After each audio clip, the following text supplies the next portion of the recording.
அடுத்ததாக பழமனே நீங்க எவ்வளவு நேரம் தான் பேசுவீங்க? உங்களை ஒரு நூறுக்கு தான் வந்திருக்கிறேன் நான் அப்படின்னு சொல்லி தம்பி எந்திரிக்கிறாரு. கோபி கிருஷ்ணன் புதுமை என்ற தம்பி எந்திரிக்கிறாரு. சொல்லுங்க தம்பி. நடுவர் அவர்களுக்கும் எதிர்த்தரப்பில் அமைந்திருக்கும் அருமை சகோதரர் அவர்களுக்கும் மற்றும் ஊர் பொதுமக்கள் அனைவருக்கும் இனிய பொங்கல் நல்வாழ்த்துக்களை கூறி என்னுடைய உரையை தொடங்கிய நடுவர் அவர்களே. விமலனை சொல்றாங்க போனை கண்டுபிடிச்சவரு ரொம்ப கஷ்டப்படுவாருன்னு. அவர் ஏன் நடுவர்கள் கஷ்டப்பட போகிறா? கொரோனா காலத்துல மொபைல் எவ்வளவு முக்கியம் என்று இங்க உள்ள அனைவருக்குமே தெரியும் நடுவர்களே. கொரோனா காலத்துல போன் எவ்வளவு முக்கியம்னா எதனாலப்பா? நடுவர்களே, நம்ம அருமை அண்ணன் நாராயணன் கூட தெரியும். வீட்டுல இருந்தபடியே 6 மாதம் மொபைல் மூலமாக பணம் சம்பாதிச்சாரு. வேலைக்கு போல இது என்னையாது? வேலைக்கே போகாம செல்ல வச்சுக்கிட்டே சம்பாதிச்சிருக்காப்ல அந்த பையன் சொல்றாப்ல. உண்மையா? உண்மைதான். அதான் ஒர்க் ஃப்ரம் ஹோம். கொரோனா காலத்துல வீட்டு வேலைக்கே போகாமலாம் சம்பளம் வாங்குற மாதிரி இருக்கு பாருங்க. அது மட்டுமா நடுவர்களே, நம்ம மாணவர்கள் கொரோனா காலத்துல படிப்புக்காக ரொம்ப கஷ்டப்பட்ட நடுவர்களே. சரி, அவங்களுடைய படிப்பு எந்த பாதிப்பு இல்லாம அதற்காக ஆன்லைன் கிளாஸ் என்று ஒன்று நடத்தப்பட்டது நடுவர்களே. என்ன கிளாஸ்? Online class. அது மூலம் இங்க நிறைய மாணவர்கள் பயன்பெற்றிருக்காங்க. பயன்பெற்றிருக்கீங்களா? ஆன்லைன் கிளாஸ்ல பயன்பெற்றிருக்கீங்களா? சரி தம்பி சொல்லுங்க.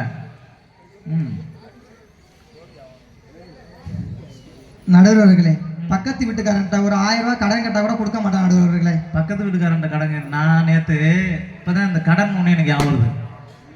சுப்பிரமணியன்ட்ட நேத்து போன் அடிச்சு, அண்ணா சுப்பிரமணியன் ஒரு 1000 ரூபாய் பணம் தான் ஜிபேல போட்டு விட்டேன் அப்படின்னு. ஐயா இல்ல பங்காளி, இப்பதான் ஒரு செயின் ஒன்று ஆர்டர் வந்துச்சு பங்காளி, அதுக்கு இப்பதான் 1000 ரூபாய் இருந்ததை சென்ட் பண்ணி விட்டேன் பங்காளி அப்படின்னு. சரி என்னையா அப்படி சொல்றாப்புல அப்படின்ட்டு நம்ம தம்பி குமரன்ட்ட சரி அவன்கிட்ட அது கேட்பான் அப்படிங்கிறேன். தம்பி குமரா ஒரு 1000 ரூபாய் இருந்தா போட்டு விட்றா, மத்தியானம் உனக்கு ஜிபே பண்ணி விட்டுறேன் அப்படிங்கிறேன். அவன் சொல்றான், அண்ணா என்னண்ணே ஒரு 5 நிமிஷத்துக்கு முன்னாடி நீ பேசியிருக்க கூடாதா? இப்பதானே என் ஃப்ரெண்டு கிட்ட போட்டு விட்டேன் 1000 ரூபாய்.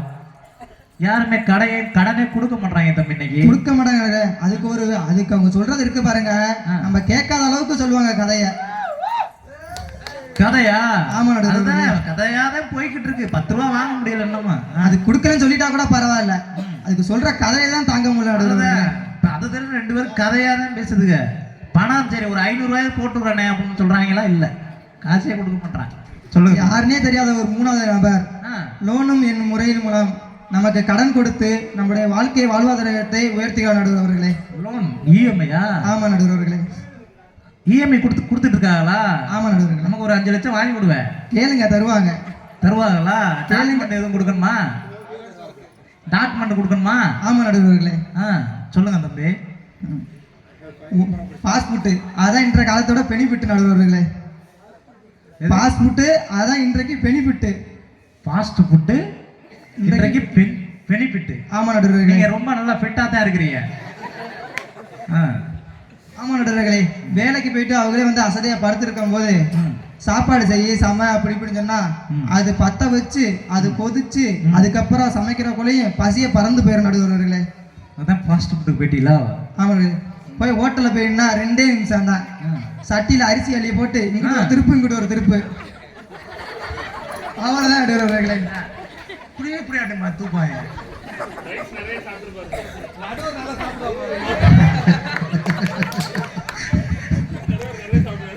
நான் சாப்பிட மாட்டேயா.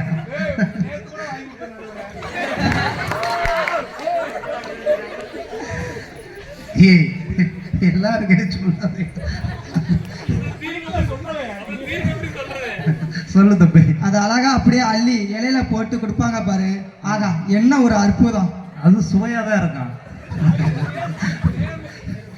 அதோட இன்னும் ஒருபடி மேல போய் நடுவர்களே, அதாவது இப்ப நான் வீட்டுல படுத்துக்கிட்டே டோர் டெலிவரி ஸ்விக்கி சொமாட்டோ, அது கடையில போய் வாங்குறது இல்ல, வீட்டிலே படுத்துக்கிட்டு சொமாட்டோ ஸ்விக்கி செல்ல எடுக்கிறது. 2 தட்டு தான் பிரியாணி 4 என் குடும்பத்துக்கு. வீட்டில் படுத்துக்கிட்டே அடிச்சு விடலாம். அவர் ஒரு பேக்கை மாட்டிக்கிட்டு நேராக சாப்பாடு எடுத்துக்கிட்டு கொண்டு வந்து வீட்டில் கொண்டு வந்து கொடுத்துக்கிட்டு ஜிபே பண்ணி விட்டுரு. அப்படி போய்கிட்டு இருக்கு உங்க வாழ்க்கை. ஆமா நடுவர்களே, நல்லதா அற்புதமா கருத்தை நல்லா எடுத்திருக்க தம்பி. நடுவர்களே, காதல் பண்ணியிருக்கீங்களா? என்னையா இவ்வளவு பெரிய கூட்டத்தை வச்சுக்கிட்டு காதல் பண்ணிருக்கேன்னு கேக்குறேன். என் பொண்டாட்டி வேற இங்க உட்காந்துருக்கா. இப்ப சொன்னா வெளுத்துருவா வெளுத்து. வெளியில வா பட்டிமன்றம் சொல்லி நான் சொல்றேன். பாது நடுவர்களே நம்ம 90 கிட்ஸ். பாவு நடுவர்களே நம்ம 90 கிட்ஸ். நானும் தான் பாவம். சொல்லுங்க தம்பி. பாதி பேத்துக்கு கல்யாணமே ஆகவில்லை நடுவர்களே. கல்யாணமே 90 கிட்ஸுக்கு பொண்ணே கிடைக்கல. அதுலயும் முக்கியமா அருமை அண்ணன் சுப்பிரமணியம் அவர்கள்.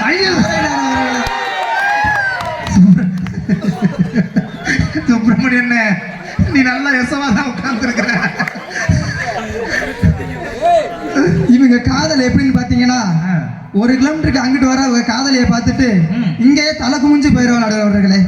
காதலி அங்கே வரும்போதே இங்க குமிஞ்சிருவாங்க. ஆமா நடுவர்களே. எதனால? பேச பயம்தான். பயம். எப்படியா கல்யாணம் நடக்கும்? இணையா சொல்லுது. சரி பேசதான் பயப்படுறாங்க.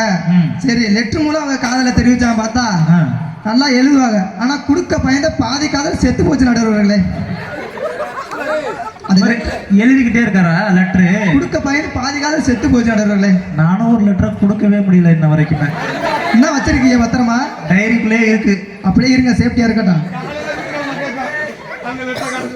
கடைசி வரைக்குமே லவ் லெட்டர் எழுதி 90 கிட்ஸ்ல எவனும் கொண்டு போய் காதலிட்ட கொடுத்ததா சரித்திரமே இல்லை.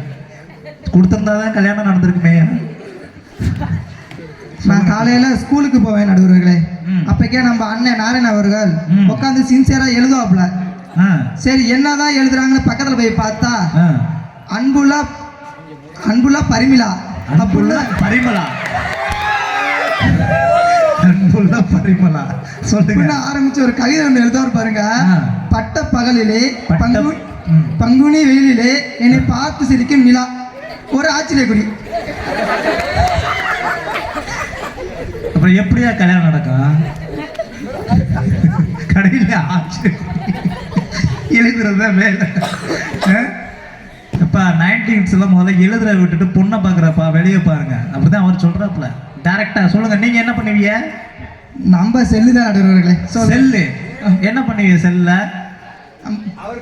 நம்ம மொபைலை எடுத்து இங்க இருந்து ஐ லவ் யூ பட்டுன்னு போட்டா ஐ லவ் யூ பட்டு நீங்க மெசேஜ் பண்றீங்க செல்ல எடுத்து. அங்க இருந்து வரும் பாருங்க ஐ லவ் யூ தங்கம்னு. ஐயோ இவர் ஐ லவ் யூ பட்டுன்னு போட்டா அவங்க அனுப்புவாங்களாம் ஐ லவ் யூ தங்கம். ஐயோ தங்கம் தாயா நீ. இதெல்லாமா காதல்? அப்பா இந்த பையனோட அம்மா வந்திருக்கிறாங்களா? எந்திரிங்கம்மா, கொஞ்சம் எந்திரிங்கம்மா. சோறு போட மாட்டாங்க. அம்மா பிள்ளைய ரொம்ப அற்புதமா வளர்த்துருக்கேம்மா. உங்க பிள்ளை ஐ லவ் யூ பட்டுன்னு போடுவாங்களா? உங்க மருமக ஐ லவ் யூ தங்கம்னு போடுவாங்களாம். நல்ல அற்புதமான பிள்ளைய வளர்த்துருக்கேம்மா. சொல்லுங்க தம்பி. நண்பர் ஒருத்தர் காதல் மன்னனா தான் இருப்ப போல. நல்லா ஃபிட்டா இருக்கே. நான் நினைச்சேன் நீ ஒரு வேலை பார்த்துட்டு இருப்பேனே. அது இப்பதான் தெரியுது உனக்கு. நாளைக்கு போ வீட்டுக்கு. நம்ம நண்பர் ஒருத்தர் கால் பண்ணி மாப்பிள்ள நான் ஒரு தேவை வச்சிருக்கேன்டா வந்துடுறான். நான் கூட அவளுக்கு காது குத்து தான் வச்சிருப்பான் நினைச்சுக்கிட்டு என்ன தேவைடான்னு கேட்டேன். அவன் சொல்றான் மாப்பிள்ள என் மயனுக்கு காது குத்த போறேன். நீ தாண்டா மாப்பிள்ள உன் மடியில வச்சுதான் காது குத்தணும் சீரை எடுத்துக்கிட்டு வாடாங்கிற ஆடுவர்களே. அப்படி போதாடுவர்களே எங்க காதல். நம்ம அண்ணன் இன்னும் லெட்டர் எழுதிக்கிட்டே இருக்காங்க. அண்ணா சுப்பிரமணியன் லெட்டர் எழுதுறத விடுங்க. சொல்லுங்க தம்பி. வானிலை இப்ப எவ்வளவு முக்கியம் என்று இங்க அனைவருக்குமே தெரியும். அந்த காலத்துல கடலுக்கு மீனவர்கள் போவார்கள். எப்ப புயல் வரும் மழை வரும் என்று தெரியாமலே போய்விட்டு நிறைய இழப்புகள் நடந்தவர்களே. ஆனா இந்த காலத்துல அப்படிலாம் இல்லை. எப்ப புயல் வரும் எப்ப மழை வரும் என்று முன்னாடியே கணிச்சு சொல்லி மீனவர்களை கடலுக்கு போக விடாமல் பார்த்துக்கொள்ளாடுவார்களே. நீங்க இந்த காலத்துல பாக்குறீங்க. Very good. அது உள்ளதான். அந்த காலத்துல ஆகாசவாணி செய்தி வாசிப்பவர் ஒரு சின்ன ரேடியோ பெட்டி இருக்கும். சின்ன டிவி தூர்தர்ஷன் இருக்கும். அந்த பெட்டி ஒரு கடையில தான் இருக்கும். ஒரே ஒரு டீ கடையில மட்டும் தான் இருக்கும். அது உள்ளதுதான். ஒரே ஒரு சின்ன ரேடியோ இருக்கும் டீ கடையில. ஆகாசவாணி செய்தி வாசிப்பவர்கள் அருணா. இன்றைய தலைப்புச் செய்திகள். சரோஜ் நாராயணசாமி அவங்க தான் வாசிப்பவங்களா? சரோஜ் நாராயணசாமி ரொம்ப அற்புதம். நல்லா தெளிவாக மாமா ஞாபகம் வச்சிருக்காங்க. அதில் சொல்லுவாங்க இன்று மழை பெய்யும் இன்னைக்கு மழை பெய்யாது, அதுதான் தெரியும். பட் இன்னைக்கு வானிலை எங்கேயோ இன்னைக்கு டெக்னாலஜி வளர்ந்து போயிருக்கு. இப்போ கூட பெங்கல் புயலா, இந்த வானிலை வந்து மஞ்சள் எச்சரிக்கை, சிகப்பு எச்சரிக்கை, ஆரஞ்சு எச்சரிக்கைன்னு இன்னைக்கு எங்கேயோ டெக்னாலஜி வளர்ந்து ஒரு வாரத்துக்கு முன்னாடியே புயல் வருதுங்கிறத தெளிவாக இன்னைக்கு சொல்கிறாங்க. அந்த அளவுக்கு இன்னைக்கு டெக்னாலஜி உங்கள் காலத்தில் வளர்ந்துருக்கு தம்பி. சொல்லுங்கள். அதுவும் இப்போ நான் நடுக்கடலில் உருவாகிற போகிற புயலை இப்பயே கண்டுபிடிச்சு சொல்லி இந்த இடத்துல தென் திசையிலிருந்து வட திசை வழியாக தான் போகும், இந்த குறிப்பிட்ட இடத்த மட்டும்தான் தாக்கும், எவ்வளோ காற்று வீசும் என்பதை துல்லியமாக அளவிடும் அளவிற்கு எங்களது உள்ளது நடுவர்களே. கஜா புயல் அப்படிதான் சொன்னாங்க, 100 கிலோமீட்டர்ல காத்தடிக்கிறது. எல்லாம் எங்க என்ன காணோம், செல்ல ஸ்டேட்டஸ்ல பாக்குறது வருதுங்கிறாங்க, ஒண்ணுமே வரலையே, ஒன்னத்தையும் காணும். வெயில் தான் அடிச்சுக்கிட்டு இருக்கு எங்களுக்கு அப்படின்னா. நைட்டு வந்துச்சு, காலையில எதுவுமே இல்லை, சுத்தமா நொறுக்கி போட்டு போயிடுச்சு எல்லாத்தையுமே. வானிலை சொல்றதை யாருமே கேட்கல. இங்க நம்ம சைடு உள்ள தெற்கு சைடு எல்லாருமே அசால்ட்டா இருந்தாங்க. சரி என்னப்பா பாட்டில் ஒரு வாரமா சொல்லிக்கிட்டே இருக்கிறாங்களே அப்படின்னு. எல்லாம் நம்ம மீம்ஸ் தான், நமக்கு தான் இந்த ரீல்ஸ் மீம்ஸ் தான் இப்போ இருக்குமே. அப்படியே கஜா புயலை வச்சு பாட்டா போடுறாங்க. ஆனா என்னமா தான் வந்து செஞ்சிரு, சுத்தமா ஒரு தென்னை மரம் வைக்கல, பனை மரம் வைக்கல, எல்லாத்தையும் இந்த ஆலங்குடி கரம்பக்குடி அந்த சைடு பூராவே மரம். அதனால பாதிக்கப்பட்டவங்க தான் நிறைய பேர் இருக்காங்க. இன்னுமே மீள முடியல, மரங்களை வளர்க்க முடியல. உள்ளதுதான் தம்பி. சூப்பர் தம்பி. பெண்கள் நம் நாட்டின் கண்கள் நடுவர்களே. பெண்கள் நம் நாட்டின் கண்கள். அப்படிப்பட்ட பெண்களை அந்த காலத்துல அடுப்பங்கரை விட்டே வெளியே வர மாட்டாங்க நடுவர்களே. அவங்களுக்கு சமையலை தவிர வேற என்ன தெரியும், வெளி உலகம் எப்படி இருக்குன்னு என்றே அவர்களுக்கு தெரியாத அளவுக்கு அந்த காலத்துல வச்சிருந்தாங்க நடுவர்களே. ஆனா இந்த காலத்து பெண்கள் அப்படி இல்லை நடுவர்களே. நம்ம மதுரையை சேர்ந்த காவியா என்னும் ஒரு பெண்மணி தான் தமிழ்நாட்டின் முதல் பெண் விமானி. இது தமிழுக்கும் தமிழ்நாட்டுக்கும் சிறப்பல்லவா? நிச்சயமாக. மதுரையை சேர்ந்த பேர் என்ன சொன்னீங்க? காவியா. அவங்க தான் முதல் பெண் விமானியா, தமிழ்நாட்டின் முதல் பெண் விமானி.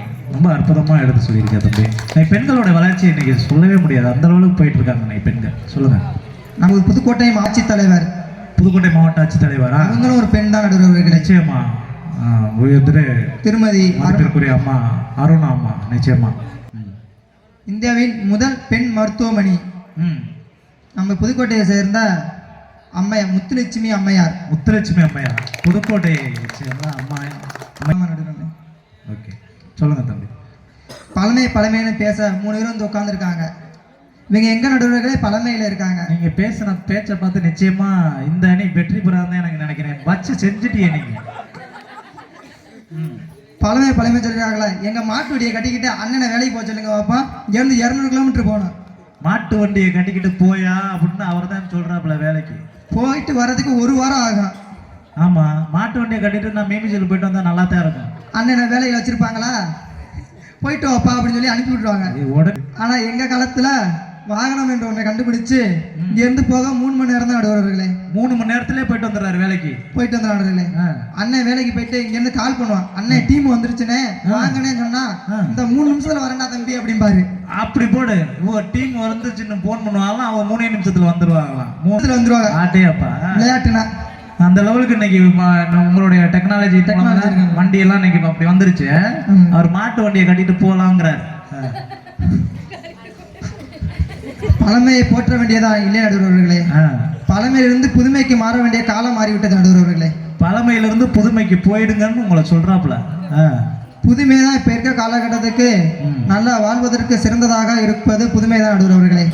என்று சொல்லி என்னோட உரையை முடித்துக் கொள்கிறேன். நன்றி, வணக்கம். நிச்சயமா உங்களுக்கு தீர்ப்பு கொடுத்துருவோம். நல்ல அற்புதமான முறையில நகைச்சுவையாகவும் நல்ல கருத்துக்களையும் எடுத்து உரைத்த அன்பு தம்பி கோபி கிருஷ்ணன் அவருக்குன்னு ஒரு ரசிகர் கூட்டமே இருந்தது. இப்ப பார்த்தா நல்ல அற்புதமாவே பேசியிருந்தாரு.